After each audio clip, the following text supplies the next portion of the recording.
Hey everyone, Ariel Adams here with the Superlative podcast. Please listen to the other aBlogtoWatch podcast, aBlogtoWatch Weekly, where we talk about the latest watch news and reviews. Today on Superlative, we have our David Bredan back on again. And today we're going to talk about Dubai Watch Week 2025, where David and I just returned from. David, I'm just about over the jet lag. What about you? A little bit less of a difference for you? Yeah, a whole lot less. I mean, it's just 3 hours. For you, it's 12 hours it was, which is, wow. I can't even imagine what that's like, to be 12 hours off on your body clock and all the rest of it. I think the trick is you just keep confusing your body. Don't let it stop. Yeah. I came home. I didn't go right to sleep. I pushed myself to stay awake for like 20-something hours. And then I sort of like went to bed at like the normal time, but that's not my normal time. So my body's still kind of confused. And I just kept it going all week. Some days I went to bed at like 3 a.m., some 10 p.m. My body still has no idea what's going on. What it really needs is another 16-hour flight for it to be the right way up. Yeah. How was the flight? I mean, 16 hours. That's one of the longest flights. Well, we talked about this. We enjoy the long flights. I don't mind it. It seems intimidating if you think about the time. Let's just say that our career would be really bad if you were someone that just couldn't sit on planes on a regular basis, right? Yeah, without the frequent survivor program, it's really bad. You got to be part of it. It's a big part of what us and other professionals do. I guess there's sort of like a secret kind of like, I don't know, we don't really talk about it too much, but like us frequent travelers, because it's hard, but no one wants it to end, right? Because it's so great that there's this travel that's paid for. We get to go to different cities. That's a wonderful thing, but traveling is also kind of an athletic adventure, right? It's not like, let's put on your pajamas and Crocs and just get, people will just shuttle you around. No, it's hard work. I mean, with modern air travel, I see a lot of people who do take to that. Put on your PJs and Crocs and just travel like that. There is this little montage. No, my country asks us not to do that, remember? That's true. Oh my goodness. I mean, yeah, in one way it's a privilege, in another it becomes a chore real quick. So people say, oh, it's a privilege. It is if you do it once or twice a year, I think. But, in the long run, when you're far away from home, from family, from friends, and you feel like, and, maybe it's just me, but it drains me. If I travel, then I'm just done the next day. But, Dubai Watch Week has energized me in ways that really surprised me. I mean, I've not been there in like 9 years. The last time I went was 9 years ago exactly. And I remember it was this cute little event where like people just showed up, they looked around, something was sort of kind of happening, but maybe not that much. And wow, I mean, this one today, well, I mean, not today, but this year was just, I think on the scale of Geneva Watch Days, if, in some ways way beyond that, actually. Would you agree? Yeah. I've been to a few of the other Dubai Watch Weeks, so I've seen it slowly get more and more popular. And for me, this is not a surprising trajectory because I've seen it move in this direction, but I can see from your perspective because I tried to remember the very first one, which we were at, and which was a very different event. Everyone was very unclear what to do there. It was well organized, but it was unclear again what to expect. So you had, as you said, a bunch of people there. They're like, okay, what do we do here? Now it's like, felt like a Formula One race. Everyone knew what to do. They're like, start your engines, about to begin. Okay, 14-hour days of Dakar to Clyde. Again. And it was great to see the Swiss put in a lot of work. I mean, not all of them worked equally hard. Okay, they were not all Le Mans drivers, but some of the brands like Gerald Charles, like, hey, you guys, every single day of the show till the very end, it was like 10:30 a.m. to about 11 p.m. So that's like far more than an average work day. Brands should have people do 2 shifts really to cover it. Yet it was the same team for like 5-6 days in a row. Those you champions. could tell that on the 4th day they were seeing ghosts. Really, you could just see the glazed eyes. They saw Gerald Genta. Are you here for real? Come on in, Gerard. Take a seat. Bring Take a picture with a tennis club. Tennis balls. It's vintage. Oh yeah, they were seeing ghosts for real. I mean, the poor folks there. I mean, really, they were on the marathon. It's a Le Mans style start, but then it's Le Mans four times over, essentially. Truly, which is not something people think about when they think about the luxury watch industry, I guess. But the guests, the locals, the collectors, it used to be that the people buying watches there were all people, Emiratis are just like Emiratis. Now it's them, but it's also people from all over the world who are there. They stipulate you can't technically buy a watch at Dubai Watch Week, but you can order one and get it delivered to you the same day. So you can totally buy a watch there. I mean, it's not like, oh, what you want to watch? Well, in some ways it's not as straightforward, but in others it really is. Well, I want people to understand what it's like to go there and what it means that it's a show for consumers. They don't do transactions at the show. There's no cash registers, no one taking watches. The Siddiquis, who is the organizing family, who is, the wonderful patron of the show, most of the watches there they sell. In fact, it has their own hang tag, right? It says Siddiqui on there. The price is in AED, and they have like a swarm of their salespeople hanging out. Most of the booths, especially in the brand exhibition hall, which is where the brands kind of are all together, they have like one or two people, if not everyone at the booth, who just works for Siddiqui. Some brands really didn't have any major people show up, and it was just salespeople running their booth. So yes, it's a sales event in that regard, but the watches aren't right there. They're delivered to you from the store, which is located nearby, a few miles away. Along in Journe, which is one of the few brands that is not carried by Siddiqui because they have a totally vertically integrated concept, still pays to go to the show. They have their store located within Dubai walking distance in the Dubai Mall, where you can, get an Along in Journe. So, but that was the only ones that was not officially sold by Siddiqui. There's a Rolex booth there. Interestingly, and I wonder why this is. Why is there no Patek booth? Terry Journe was obviously at the event. We saw him. Yeah, he was there. Patek is another one of the major brands sold by Siddiqui. Any thoughts? I mean, Audemars Piguet had a booth there, but no Patek? Rolex did. Why not? Why not Patek? I think they couldn't fit a square booth in the space. The Cubidrome. The Cubidrome. Cage match. That could be it. It's strange. I can't really come up with an explanation that reflects well on the brand because, it's the place to be. You have to be there. I just don't know.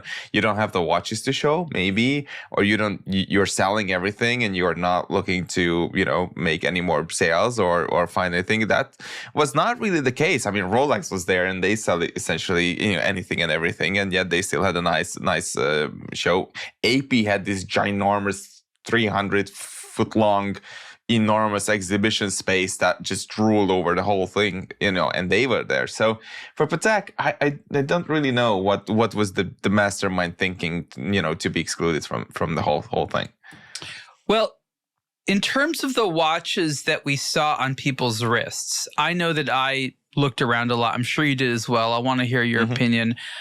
I don't know that I had expectations going in. I remember seeing a lot of Audemars Piguet, way more than I thought I would see. For whatever reason, the company's efforts in the region have been successful. So there's just been a lot of them. I mean, we're talking 99% Royal Oaks here, but not just your standard simple dial 3-hand, offshores, bunch of skeletons, a couple of more exotic things here and there. So I'd say that Audemars Piguet was very well represented. Rolex, sure, but maybe not as much as you would think. That's true. And definitely a good smattering of independence. And the irony was that in just a few years, time, the entire region had to become familiar with independence. It was very, very niche, even by local standards. And, about 10 years ago when Dubai Watch Week started, that was one of their chief missions, which I talked about in my recap article, which is now up on aBlogtoWatch, which is Siddiqui was like, we got all these independents. You guys don't know what they are. Well, hey, independents, come to Dubai to meet the customers so they can see that you're all interesting and your watches are cool. I'd say that was mission accomplished in a pretty big way, right? Yeah, absolutely. I mean, there were so many FP Journes everywhere. It was ridiculous. Oh, yeah. I don't think, yes. That was another one. I don't think too many of them bought them when they were like 45 off, 8 years ago. But now that they're nice and expensive, everyone wants one. I mean, it's just such a shit. You wonder when will this penetrate the mind of the people to think that just because something is expensive and your buddy has one doesn't mean that you should have one because you look like sheep. It's not. It's supposed to portray you as somebody who's really in the know, wow, look at me and my, niche watch. There were 100%, definitely way more FP Journes in there than I would say not just G-Strokes or Casios, but just affordable watches full stop. If we look around and, let's say watches under $3,000, I genuinely believe there were more FP Journes in there than watches under $3,000. Yeah, like a Seiko was about as exotic there as an FP Journe is at Watches and Wonders. Yeah, roughly. Thereabouts. I mean, they were just everywhere. FP Journe showed up at most of these events for sure. And he was there. I hadn't actually seen him there before, though. I'm not saying he hasn't gone, but he doesn't exactly hang out his own booth. I remember that when you and I used to have regular meetings with them a while ago now, close to a decade ago, they'd have regular new models. I know they came out with the 5-finger watch, but other than that, I don't know about too many other new FP Journe models that have come out. Is it just me, or did the brand get hot? Him stop developing new models? I guess they manufacture existing collection.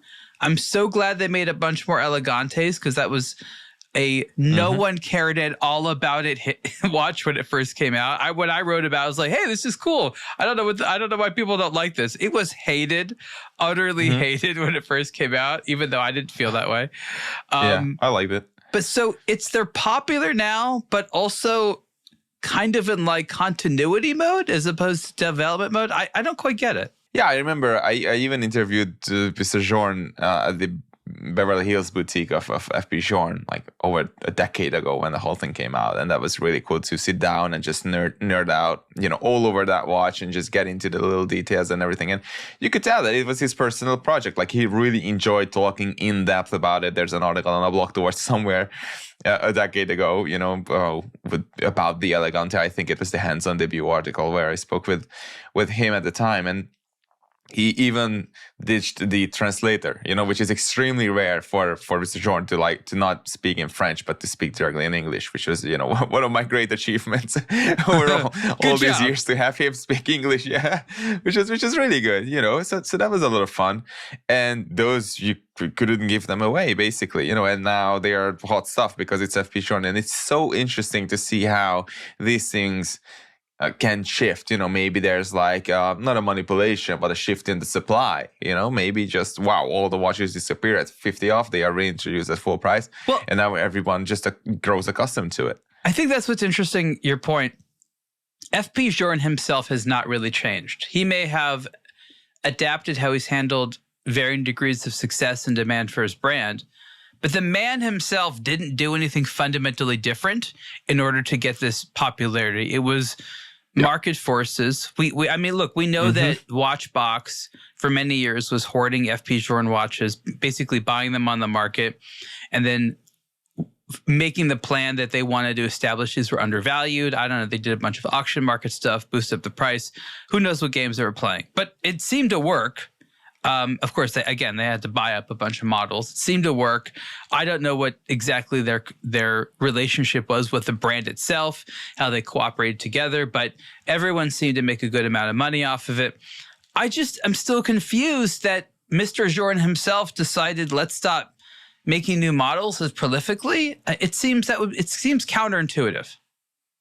It seems, and yet it often is not. Like in the history of art, for example, and even like let that be classical art or contemporary art. Sometimes it happens that, and we've even seen, like, I will have to dig, a little bit deeper into my memories, but and recall like these things. But it happens that these brands just keep on trying and trying and trying, and ultimately they realize, well, you know what, we'll just keep on and we just do what is popular, and we stop trying, and people just suddenly it just sticks with people somehow for some reason. When a lot of these hideously undervalued and underappreciated brands stop trying is when the masses start to resonate with them. It's unbelievable, but we've seen it happen over and over again. It is a thing.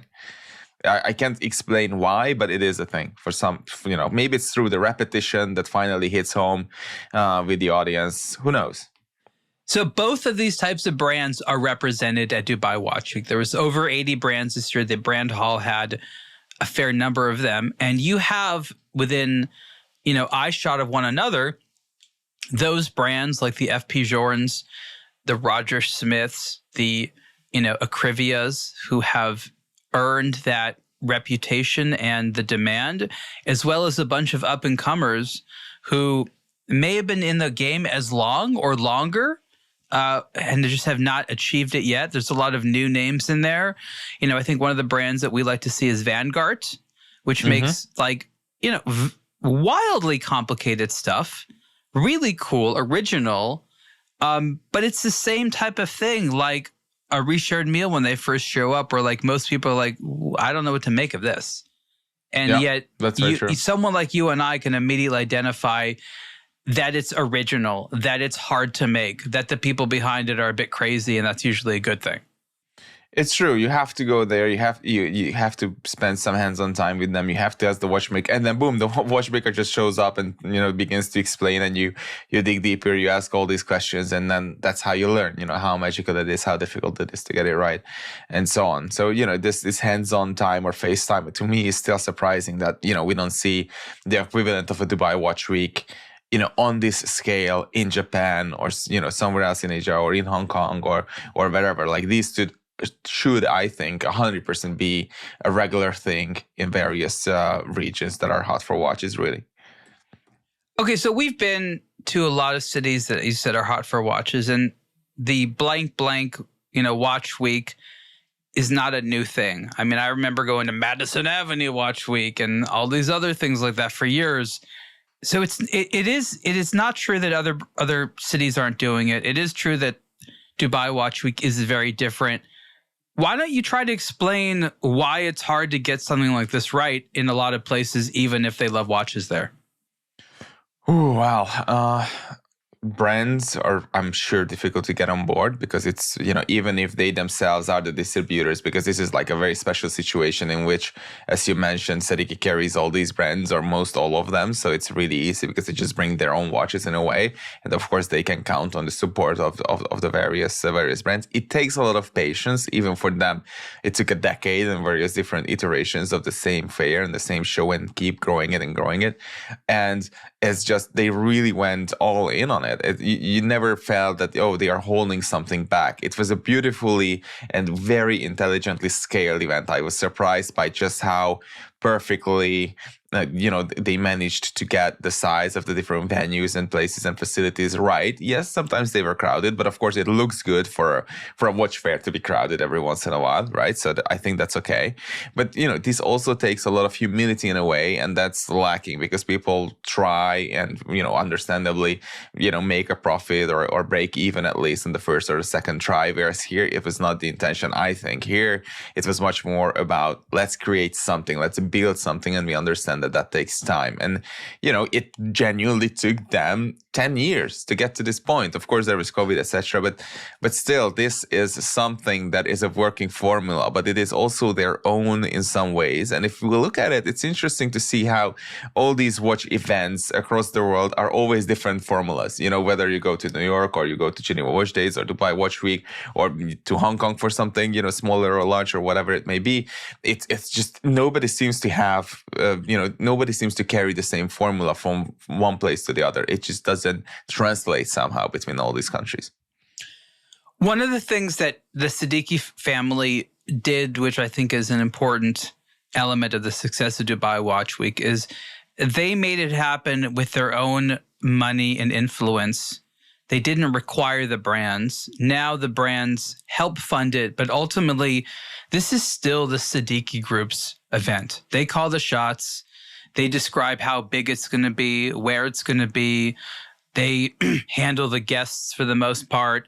I think that's a huge part of it. I think too many other shows try to involve the brands too much, maybe need too much buy-in, and that ultimately stymies their efforts to put on a great show because there's just too many competing chefs in the kitchen, too many competing interests to make happy, too many brands that want to be number one. Yeah. Yeah. Oh, yeah. It's very much an ego and the popularity contest sometimes. Like, we want to be closest to the entrance, or we want to be next to this or that. Imagine how much headache these brands can cause sometimes. Like, they need an overlord sometimes, like it happens at Watches and Wonders, where you get the impression that they are told where to be. And or here where, it's just somebody looks at it intelligently and says, okay, this is the layout we are going for, as it should be, right?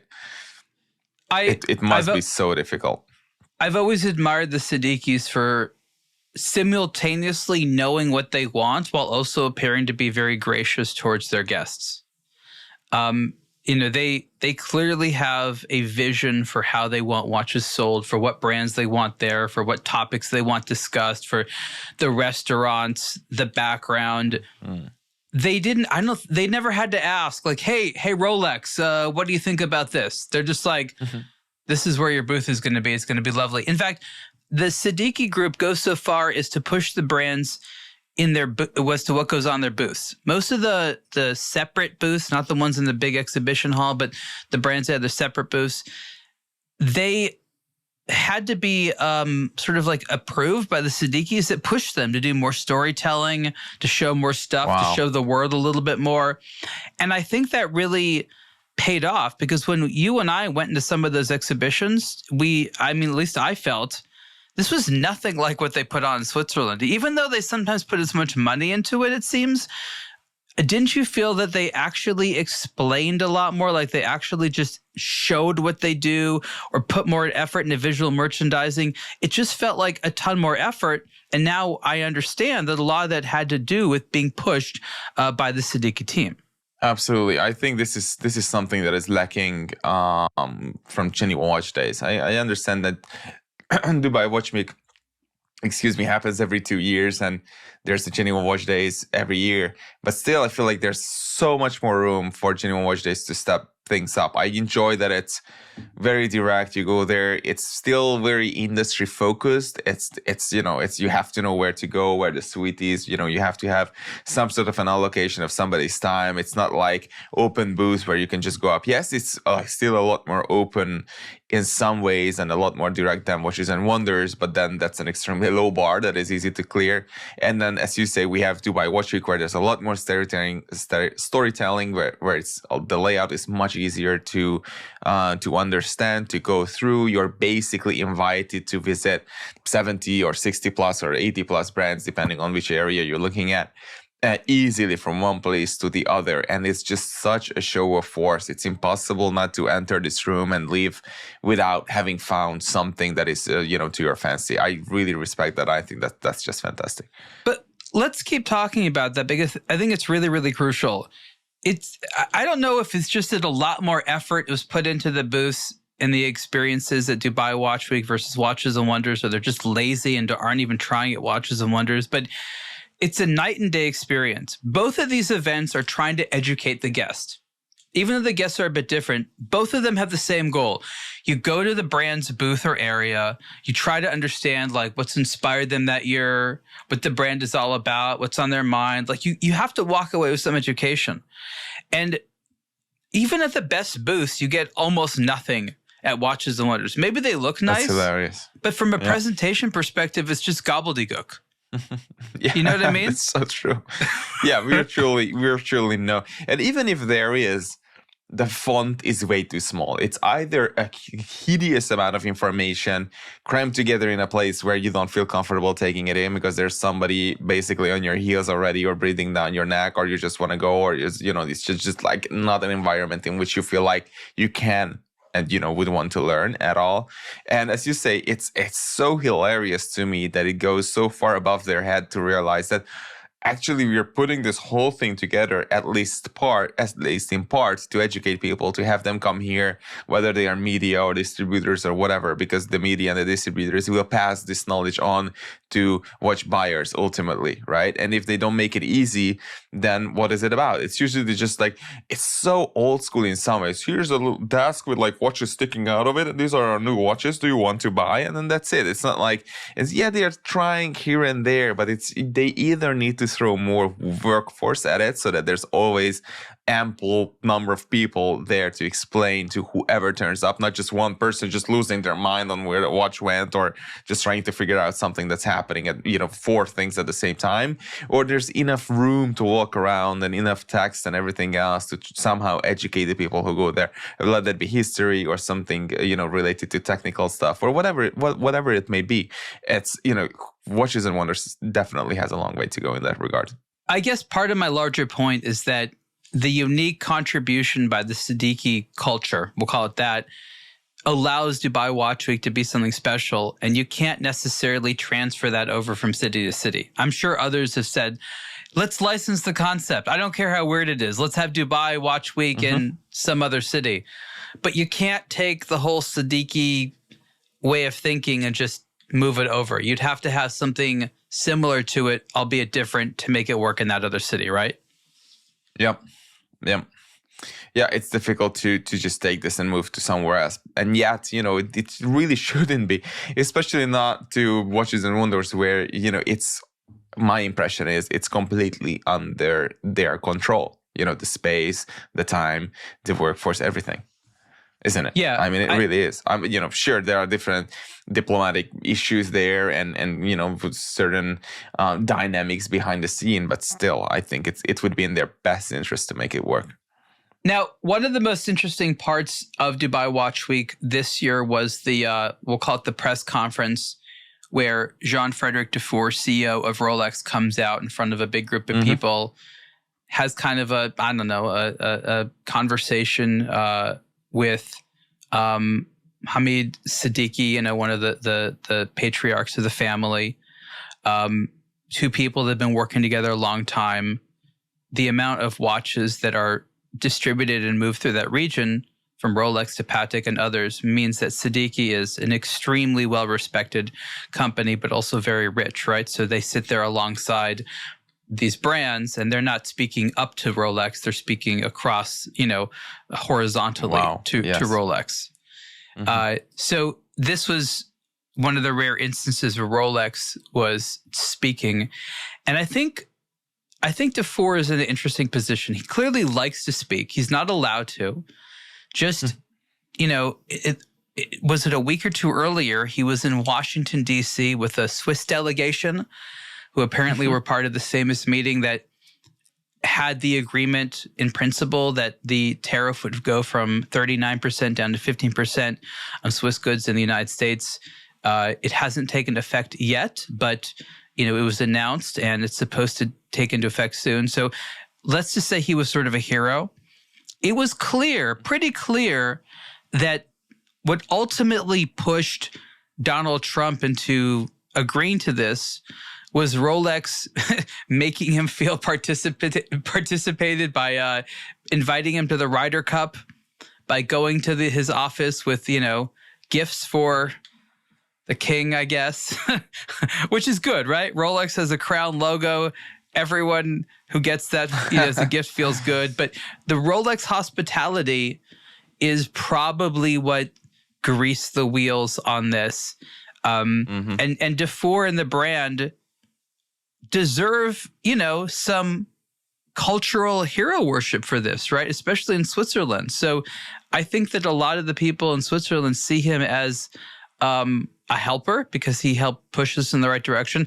Let's be clear, even at the 39%, Rolex is still going to make more money than these other brands. So Rolex could have sat back and been like, this is all going to screw the competition. It's going to kill you all. We'll be fine. Like, they could have been bad guys here and still profited. Yet, at least the optics are that Rolex helped save Switzerland from high tariffs.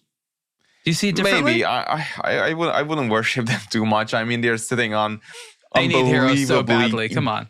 Ginormous piles of cash, of course. They're the almighty of the industry, and in a singular entity. Sure, somebody can be there representing a powerful luxury conglomerate. That's true. But when it comes to the watch industry, Rolex could make it or break it for everybody. If Rolex decided to hire everyone from every other company, everyone would go and work at Rolex, and then nobody else would have any workforce left. Rolex has managed to acquire, to its credit, this position. But, with great power comes great responsibility. And I think it was the least that they could have done to show up months late into the discussions. When the first moment where there were tariffs, they should have been right there. Okay, how do we control this? And as opposed to going there several months later with a freaking clock and just, as you say, bringing a gift to the king and saying well, I guess we are Look, okay it's now. not part of the Swiss playbook to bribe, okay? That's something that the Americans introduced. Okay, Is it not? Well, in modern diplomacy, it's not their first salvo, okay? At least not anymore. They just don't. They're just too proud to advertise it. I think they do it left and right, but they are oh well. This was a very public display of the Swiss just scrolling there and just no. They're wait a minute. Qatar gave him a plane and everyone was okay with it. All right, okay. Then we'll do it too. yeah, that's where they draw the line. No, they looked around a little bit. The Swiss are never the first to do anything. We know that. Exactly. So, at least they went there. That's true. I mean, I could see ourselves 10 years ago or more talking about the same thing and how brands are doing absolutely nothing. If you look back at the Basel days and how stale those moments and those times were, it was unreal. It really was. At least something happened. Who knows what's going to happen next? I don't know. I saw a land dweller in Dubai at the mall, and it was just bad. It's still bad, and actually it was worse than I remembered. It was just, you were not a fan, I remember. No, I went there with a friend. He didn't even ask for it. It's I can stay in the window. I haven't seen a land dweller on anyone's wrist. Yeah. I don't know what that means. Maybe they're too hard to find. That's entirely possible. But I look, you still see a lot of Daytonas, a whole lot of GMT Master 2s. Oh boy, they're going out of style. Okay. You see your Submariners. But land dweller? I mean, did they just not start making them yet? Or does no one? I can't tell what it is. I didn't see any Cubituses either, by the way. We saw no QB anywhere. Thank God. Yeah, none. No, nobody would show up with it. Not even a Nautilus, actually. Huh, that's interesting. I saw a couple of Patek World Timers. Yeah, I did see that. And some other fancy stuff with diamonds. But no. And again, this is the place where people show this stuff off. But a whole lot of FP Journes, a whole lot. Whole lot. Really, and especially on younger people, which is really interesting. Yeah. A lot of indie brands as well. 5711. Wow, it starts I know we're thinking back. We took so many mental pictures of wrists. Movado has been making watches for well over 100 years. It all started in 1881 in La Chaux-de-Fonds, Switzerland. At the beginning of the 20th century, Movado started producing hundreds of wristwatch models, while other companies were still focused on pocket watches. Early watch designs often eschewed round cases for alternative shapes. Square-shaped wristwatches were an immediate hit with consumers from the very beginning. As early as 1917, Movado was releasing square watches at the outset of the Art Deco era just before the Roaring '20s. Today, Movado honors that legacy with the new Heritage 1917 collection of men's and women's timepieces drawn directly from the authentic 1917 design. The Movado Heritage 1917 family of wristwatches features a variety of styles, including automatic mechanical movements in all of the 35mm wide versions. Inspired by the past, but faithful to modern expectations, the 1917 watches feature classic, legible dials, modest wearing proportions, and are available in a men's 35mm wide size and a women's 25mm wide size, as well as a choice of bracelet or strap attachment options. Designed with all wearers in mind, the Heritage 1917 is nevertheless an enthusiast product featuring design excellence and Swiss-made mechanisms. Check out the Movado Heritage 1917 watches at department stores, select jewelers, or online at movado.com. But I think that's another part of the show, which I think is important. I talk about this, is that Dubai Watch Week is a great place to be a watch lover for at least a few reasons. One, it's totally safe. You can go there with the most expensive watch and even outside the show, not worry. Wonderful. You know, we were walking around and we saw Urwerks and MB&Fs and diamond-clad watches. You know, you just don't have to worry in Dubai. That's just not one of the things you have to worry about. So it's very, very safe. Second, people, because it's safe, are happy to compliment one another. So if you have an interesting watch, doesn't matter if it's expensive or not, you can wear it and know that people might say something and you can talk about their watches and it isn't too weird, you know? So that's another thing. And I talk about this larger problem where the watch industry used to sell to the fact that people were going to events and needing watches. I'm going to all these social occasions. I got all these fancy events. I'm wearing a tuxedo all the time. And now the world has changed. And that's why most of the watches sold are what they call sport casual.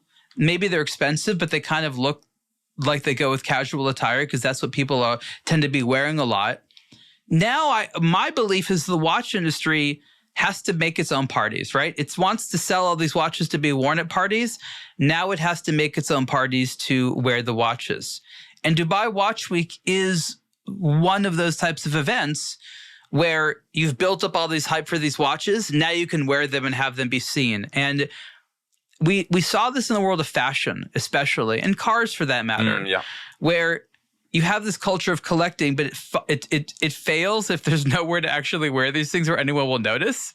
And so the fashion world has to have its own events with other fashion people to notice the stuff that it's making. And it's kind of this weird self-fulfilling kind of thing, but it works, and they kind of manage it. Now the watch industry has to fully embrace the idea that it has the responsibility of creating or supporting the events where people can just go to wear watches and it not be weird. Casual garbage. You know, you need someplace to wear it. Because, you know, this just has to be a thing, I guess. You're absolutely right. Yeah, I mean, we did see some nice watches, people celebrating the fact that they can go out and wear it, and it's going away.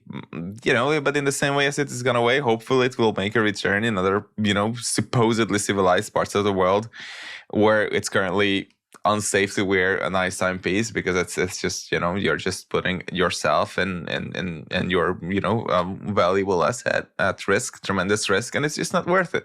And it was really liberating to just walk around Dubai and feel safe and just look at nice things, you know, everywhere you look, and just understand that this is fine. This is perfectly fine here.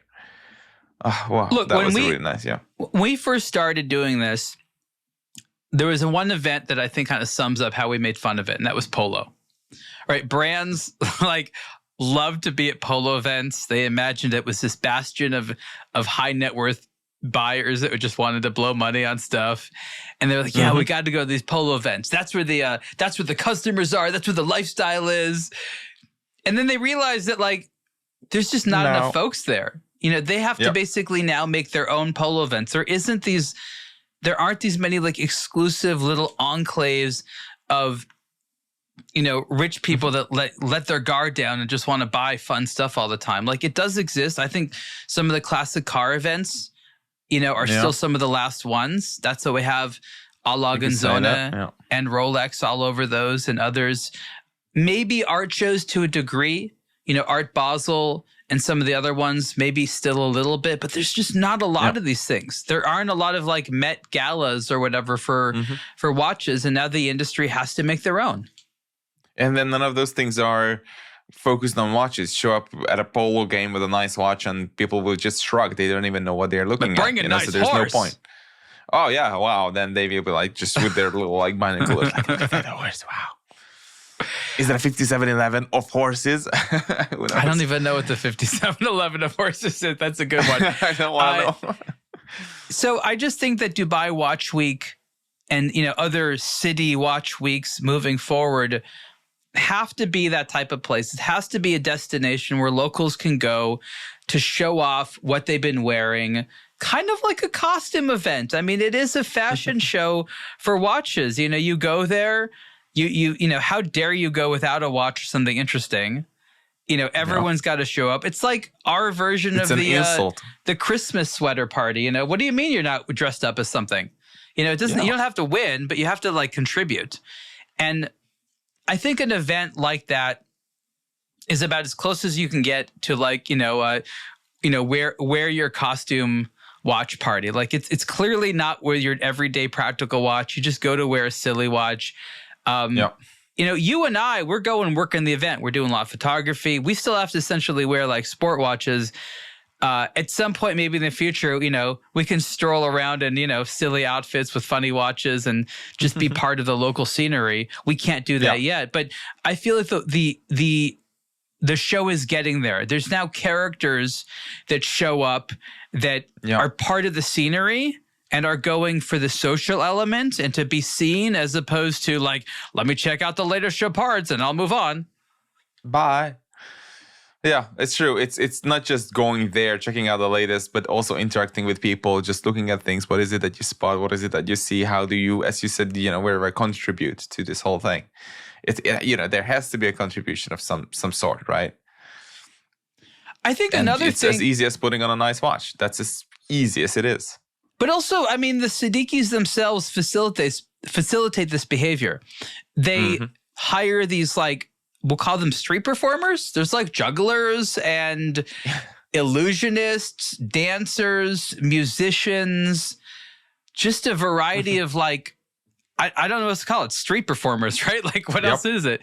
And I think they lower the guard.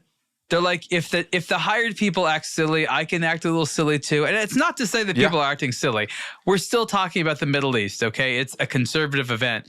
But if you had the same atmosphere in an even more liberalized city, would that allow people to be even more relaxed? I mean, these are small details that are hard to pay attention to, but I think make a huge difference. There's no comfort workers at Watches and Wonders making sure that everyone's in a good mood. Comfort workers. Yeah. No, they definitely, of course they not. definitely have a bunch of people that look like they're there for information. Don't sit there. God Please move forbid on. you ask them anything, right? I need some help. Oh, Wait a minute. I'm supposed to do something? It's so true. Is there an executable thing there? You can ask. It's so funny because in Europe, generally speaking, you can ask for help, but normally there's no action to follow. Not just because it's just something wait a minute, there's sure. I mean, Europe is so excellent at creating the illusion of excess of help, of assistance or whatever. But the moment you test it, it's just yeah, you have a just bunch crumbles. of it's a culture of ushers and docents, people standing around. They're basically glorified guards. We don't want to say we're a guard, but we are. We have a uniform that says otherwise, but God forbid we actually need our assistance for something. Let's talk about access for a moment. In Dubai and how that contrasts. You did spot that, and you did put your finger on that, on the difference between how is it done there and elsewhere. Well, there's still no parking. They love their cars, but it's still very hard to find a parking spot. Are they all underground? Is that where the parking lots are in Dubai? Probably. Maybe. Well, I mean, I'd like to think so because definitely not on the street. That's one of the things in a place like Dubai. Traffic is not great, but it's not in a lot of places like that. There's a lot of amazing cars, but if you're not going to valet, I don't know where you can actually see these cars. We like to do the car spotting there, but it's usually on the road or in the sort of front area of the valet. I guess under the Dubai Mall, we saw people going into it. But can you imagine the size of their underground cavernous parking lot? That's a death trap.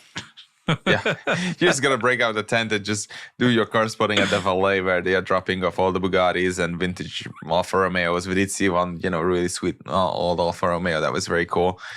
A little Giulia. So yeah, it's just a lot of nice cars, but it's not everywhere. But I mean, in terms of access, more what is it that we experience there, right? In terms of how the hotels work, how the facilities work, and all the rest of it. That's how I mean it.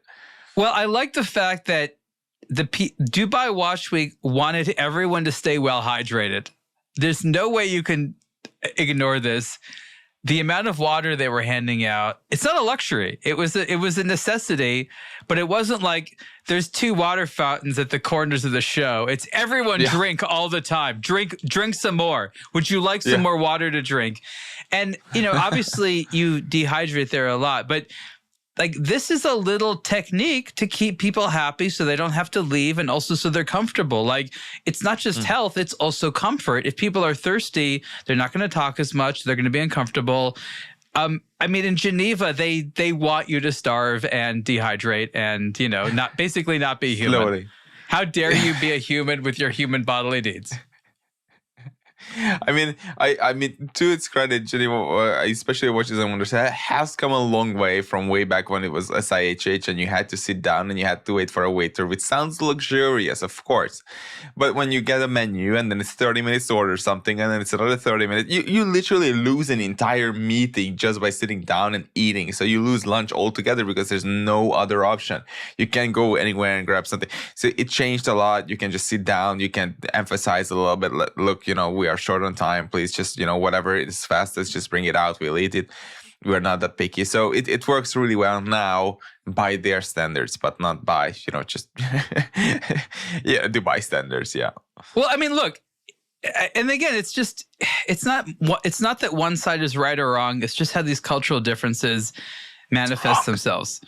In Switzerland, apparently the idea of giving people like individual bottles or cans for water is, like a true crime. Heresy. So it's all bottles that are, are poured into glasses and the bottles are all recycled and this or that. But this means it's so time consuming to give people water.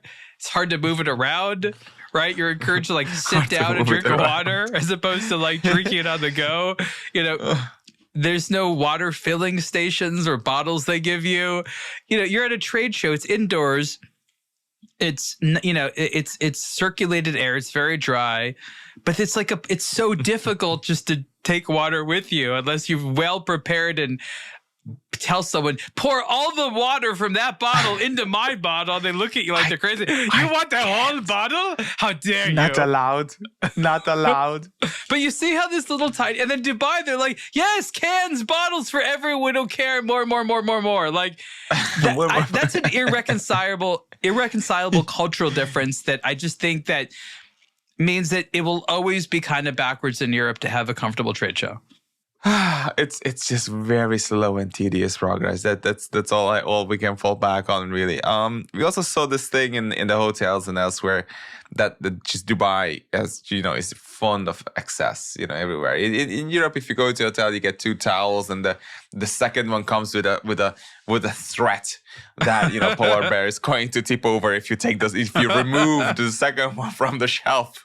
You're essentially ruining all of the Arctic Circle. All of it is just basically in ruins because you took the second towel. Whereas here you have a tower of large towels and then 2 different towers of smaller towels, and then we had like a ginormous chocolate clock covered by plastic in the room with like a little drawer with little, I had to wait until day 3 till somebody told me that clock is actually made of chocolate and it has a drawer under it. I had no idea until day 3. I was like, it looks nice, but all your clocks made of chocolate, David? That's actually true. That's all I care about. Still looking for a chocolate wall clock. It's just dripping down my wall. Hopefully one of these days, but still. And so, and we were discussing how this affects the just culture in general and the success of that culture. If we look back, my theory, which is completely just, whatever you make of it, you make of it what you will, is that all the things that we're proud of in Europe or in America or elsewhere were built during ages or times of excess.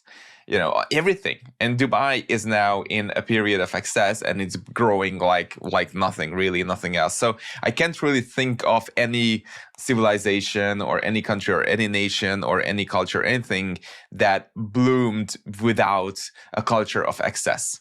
And the moment you start doing what's been happening in Europe for the last 10 years or so, which is, I think, crazy, including greenwashing and all the rest of it that I don't want to really touch on now, but I think it's terrible. It, of course, is in a way designed accidentally and probably willfully as well to hinder progress. And the moment that happens, what happens is that you look at some other places and they go past like that. So we should at least celebrate excess a little bit. And in a way, I don't need the watch industry to tell me it's not an excessive hobby or not an excessive, pastime, which it totally is. 100%. I'm looking at the gems at Rolex right now because just for the heck of it, and of course it's that's what it's about. And we cannot have progress. And the watch industry, to come full circle, I think have really lost touch with this mentality completely. Do you remember for how many years I kind of jokes but did not joke that Watches and Wonders or whatever I said SIHH should take place in Orlando, Florida? Mm-hmm. Yeah. How I just kept saying, I don't think there's ever going to be a meeting of the minds between the local culture and restrictions in Switzerland and the true needs of a luxury trade show, with the space, the hotel accommodations, the local supporting culture, like all that stuff. Like, it was just, maybe it's a silly dream to think that the Swiss will ever allow to have a major trade show out of Switzerland. But I would say that something like Dubai Watch Week is the most convincing thing yet to convince them that, like, maybe it's not so crazy. Yep. Hopefully. We can only hope. Because isn't that the dream, that the brands actually take us on a great experience for a week while they simultaneously release their watches and things like that? I mean, we want to go to Dubai Watch Week. We have to go to Watches and Wonders. There's a big difference. Yeah, there really is. I mean, maybe it will come to that. Maybe it will come full circle. I don't know. It has to, essentially. No, but what's happening is the brand CEOs, and this is where it begins, are quickly realizing they themselves prefer being at one place over the other. Right? Yep. Mr. Dufour, understandably, Mr. Stern, Mr. Scheufele, all of this long list of people that lead or own these big brands. And Anton of Tech Heuer. They don't have to be in Dubai. There's no client meetings that are that important. Maybe there's a couple of VIPs, sure. But for the most part, there's no business requirement for them to go as there is Watches and Wonders. Yet they all still go there, maybe not for the whole show, but they fly to Dubai from wherever they are, which is not nearby, to spend a few days there to show up, not just to be nice to the Siddiquis and to show gratuity, but also to go there and experience and participate and enjoy. And that's what's important. So maybe that is what it will take. But I still think we're a long ways off from any serious reforms happening in Switzerland that would make it in Watches and Wonders nearly as special or accommodating as Dubai Watch Week in Dubai. Maybe they will just see the good example and bring it back home. Who knows? You're giving them a lot of credit. That'd be nice. Yeah, maybe. That's what I'm saying. Maybe. This is surprisingly nice here. I guess I'm comfortable, and people are coming and going, and we can show our stuff and what we do best. And no. How about we do this in freaking Geneva? I think the question is, who is rich like the Siddiquis in a different part of the world who can handle inviting everyone out and doing that? Because I think that's where the Swiss fail. They're like, oh, wait a minute, we have to have a party and bring people to it? No, we don't want to do that. Where the Siddiquis are like, yeah, that's the way it's going to be, because who else is going to, how are people going to come out here if we don't spend the, several $1,000s on them? Like, they're just not going to be able to come out. And that's what makes the best event. So I think that's one of the gaps. Didn't watch brands used to do the same thing? I think they did. I mean, they did invite people. They did, handle all these things.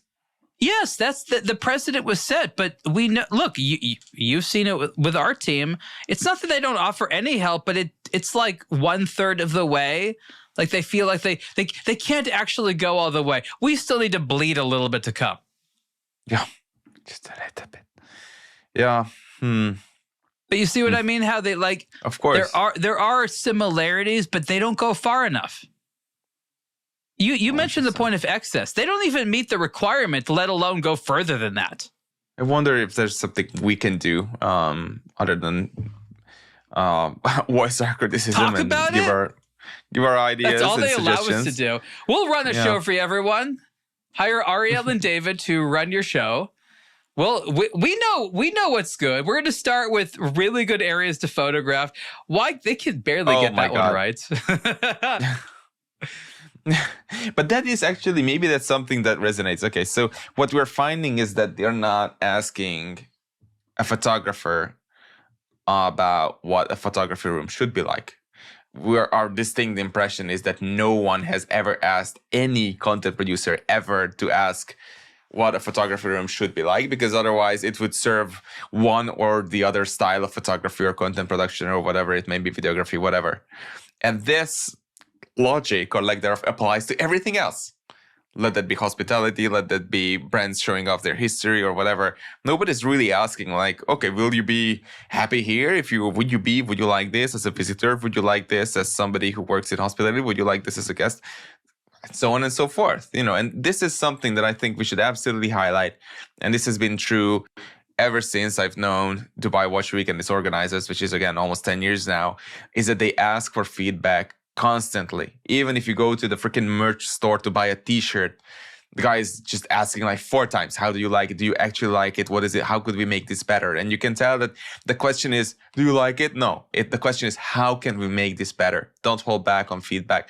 And that's unbelievably rare to experience, in Europe, in whatever circumstance, basically. So I'm gonna be me again and come up with a silly anecdote about this. But I think again, you're the local European. You can tell me if this sounds crazy or not. Mm-hmm. So in Dubai, as you said, fantastic about feedback. They ask the question. They're like, you're the consumer. What do you think?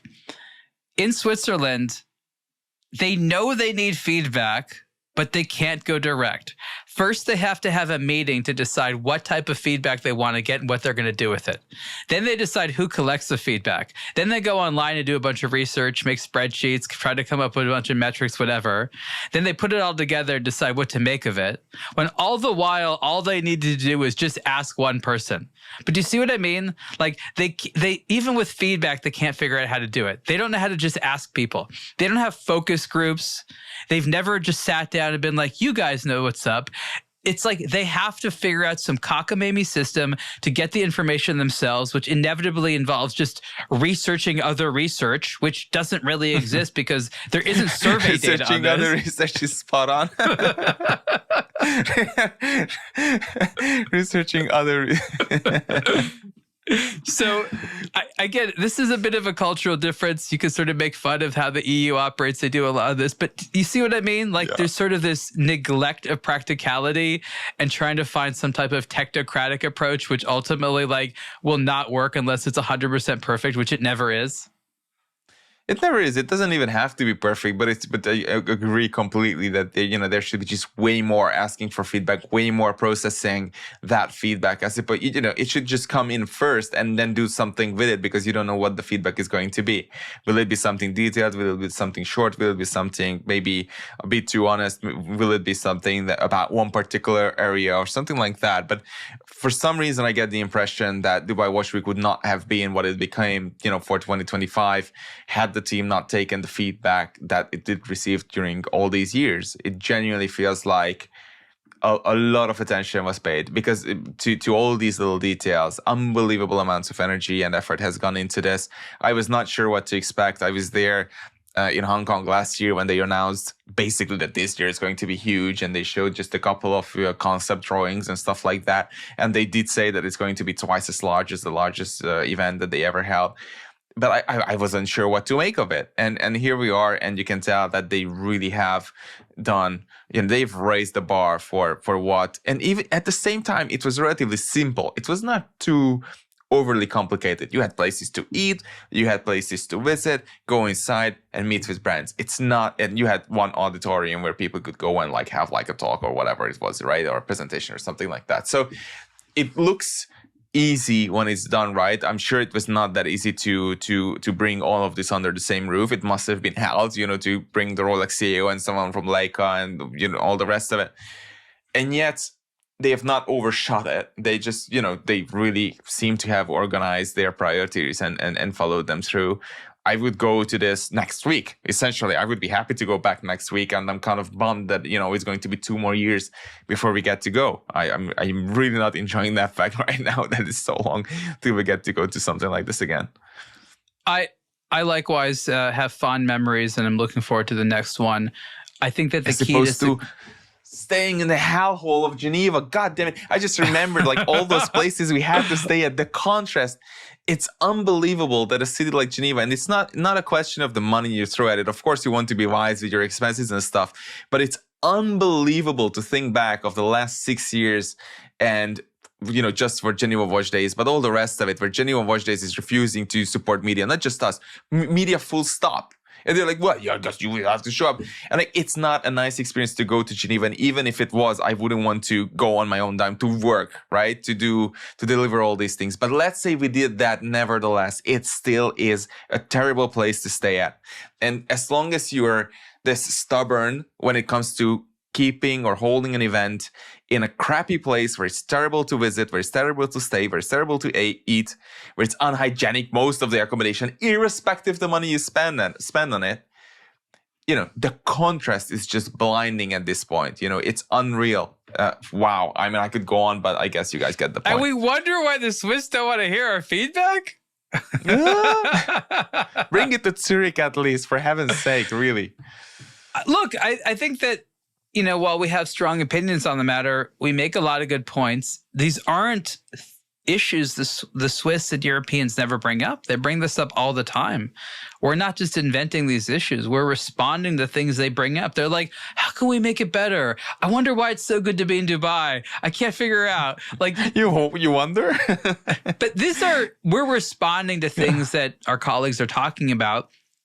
And I just sort of wanted to say that I think the core success of Dubai Watch Week goes back to its original concept, which is let's bring something that makes sense for the locals. We want to go to a place where we can celebrate our love of watches and learn about these things so that we know what it is we want to buy. It's still essentially that, and that's what makes it great. And the European brands that come there have to fit into that concept, and that's why it continues to work. We as guests feel what it means to be a valued, client, if you will, of Siddiqui. It's a good feeling. They take care of their people. They take care of their brands.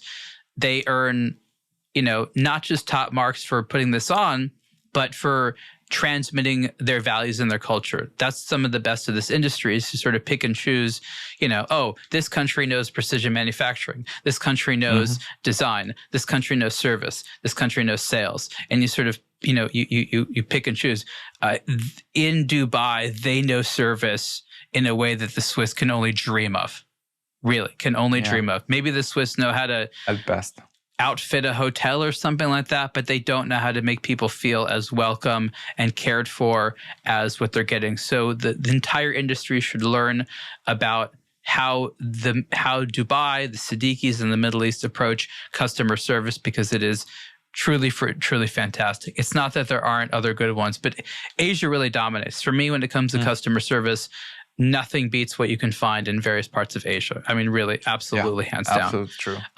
So there's that. And we want to make sure that the right lessons are being taken for us. So we hope that this conversation will allow people who are having their own events, because, we joke about having, other Dubai Watch Weeks. Others out there are thinking exactly that. They're like, I want to have this in my city. I want to have this in my city. I'm not sure if all of them understand the formula as we've broken it down. So we want to help them understand what worked well and what you may be able to transfer from Dubai and what probably has to stay there. Yeah, absolutely. But that's a long list. It's not that easy to convey all of that, but I agree 100%. So you can see all of the Dubai Watch Week 2025 coverage, new watches. We like that the show doesn't use itself as a platform to launch too many watches. This year was the 75th anniversary of the Siddiqui store franchise. So there was a bunch of special models there. So if you're really into the watches and things like that, probably on the Siddiqui website, they have a list of all of those. But our thanks to them and the entire team. We look forward to the next Dubai Watch Week. And next show that we go to, even if it's not in Dubai, the bar is set very high. Right, David? Yes, absolutely true. And if this wasn't enough, you guys can read Ariel's dissertation on the matter. But Dubai Watch Week 2025 delivers a needed boost and lessons for luxury watch brands. It's on aBlogtoWatch now. Read it, because there's more. And of course, we on to the next one we go. And wow, I don't even know what to expect. I have to erase all of this from my mind and just go in there with very little expectations so as not to be too disappointed. But we're still wearing shorts. Okay. Bye, everyone. Yeah. Thank you, guys. Bye.